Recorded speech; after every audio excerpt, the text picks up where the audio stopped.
Hi guys, this is Azure bringing you a camera toggling tutorial. So one of the questions I get asked the most by newcomers to Rocket League is when do I use ball cam or when do I turn off ball cam? Although it's a really subtle aspect of the game, knowing when to use each to get the most information out of the current game is necessary for getting to higher level gameplay in Rocket League.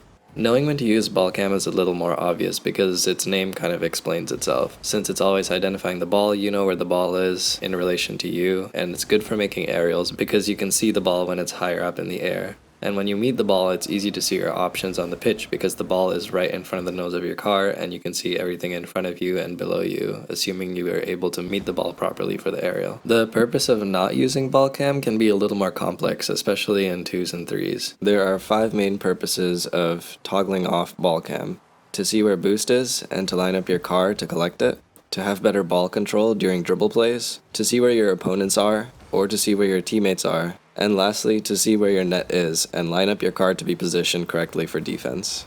I'll just briefly walk through a couple scenarios for each of these 5 purposes. In this scenario, the ball was coming at me, I was last man back, and I didn't have too much boost but just enough to make a good clear on this ball. So after making the clear, I could see that my teammates were on the right side and were ready to take care of the ball. So I had a moment here to look away from the ball and I could ignore the play and check if the mid boost was available since my momentum was already carrying me in that direction. And since it was, I went ahead and collected that boost before rotating back to get ready for the next play. Right after losing the kickoff to our side of the field, I just camera toggled to check where the boost was quickly to make sure I was driving towards it. Since you don't really have that much boost left after a kickoff, if you're able to collect that boost and go back to defense, you're in a much better position as goalie. In this scenario, I was first man up. I was just trying to prevent them from starting a counterattack. My teammate came through and hit it, which I didn't really expect, so I was kind of in a weird position in the rotation. I was just trying to see if I could beat anyone on the opposing team to the ball. As soon as the ball went off the wall and I knew that I couldn't beat the opponent to the ball, I immediately turned off ball cam to check if the mid boost was available and to see if any of my teammates were going for the ball since it was pretty high up.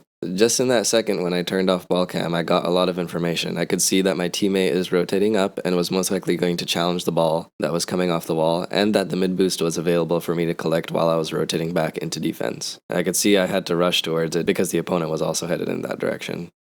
So in this scenario, I had just beat one of the defenders to the ball, but I wasn't sure if I could beat the next defender to the ball as well, since the ball was headed right to the defender. Instead, I waited for the defender to hit it to me, and then tried to put it in an awkward position for them, and put it high up to make it a little easier for my teammates. So as soon as I hit it off the wall, I turned off ball cam to see what was going on the pitch, to see where my teammates were. So as soon as I turned it off, I could see that one of my teammates was already going for the ball, so I knew I wouldn't have to go up for the ball immediately again. And I already had a teammate back in net, so if I rotated back, I knew that he would start pushing forward. Since I was low on boost, I went ahead and started rotating back. And as soon as my teammate saw me rotating back, he pushed forward. In this scenario, right after clearing the ball, since I know the ball is going to go really high up, and if I leave ball cam on, the camera will also move high up, I turn off ball cam immediately to see where my teammates are positioned, to know where I should be positioning myself when I move up for the offensive rotation. So since I see one of my teammates upfield already, I figure that since he sees the ball coming upfield, he's going to go for it. So I stay on the ground and kind of move to the side, just to get ready for whatever might happen, maybe a rebound. Basically, by turning off ball cam, I know where to position myself based on where my teammates are. This is just another example of me turning off ball cam while I'm rotating back to defense to be the last man back. And since I turned off ball cam pretty much immediately after I knew I couldn't go for the ball, I was able to see my teammate going for the ball, and I could also see my other teammate rotating back to net. My teammate also probably looked back to see where I was and noticed that I was rotating to net as well, so he could go out to collect boost and get ready for a counterattack. So just the fact that we're all aware of what's happening on the pitch and we all have information about what's going on in the game makes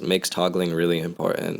So this scenario was a fast break in a 2s game. At the beginning, since I knew that one of the opponent team's players was out of the play, as they were still recovering on our side of the field, I immediately turned off ball cam to check where the other opponent was, to see if I could either demo him or to see if I could position myself well for my teammate to pass to me to get the ball around him. So as soon as I saw that he was there and I couldn't reach him for the demo, I swiveled left a little bit so that my teammate could pass to me and we could shoot far post to make it harder for him to save. Unfortunately, my teammate didn't see that opportunity and just went for a 50-50. Which was totally fine, but at least I was able to present the opportunity. Later in the play, I managed to pick up the ball for a dribble play. Kinda shows how turning off ball cam while dribbling can help you see where your opponents are and help you see how to hit the ball off of your car to get it around them. So in this play, I knew that the boost was going to spawn soon. I just wanted to raise my chances of picking up that boost, so I slowed down the play by turning off ball cam, waiting for the boost to spawn, and then checking where my opponent was. And by turning my ball cam off, I could see where my opponent was and when he was challenging, which made it easy for me to pop it right over him once he started challenging. Once I got past the first defender, since my ball cam was still off, I could clearly see where the next defender was approaching. Since he was approaching close, I figured I could try to get the ball over him with an air dribble, and then it ended up becoming a successful play. This is just another example of me being able to see where the opponents are and what they're doing because I turned off ball cam.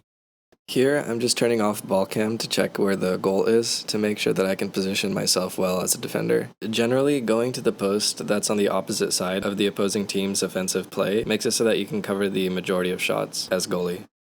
Subscribe to my channel and like this video if you found this tutorial helpful. Alright, thanks guys.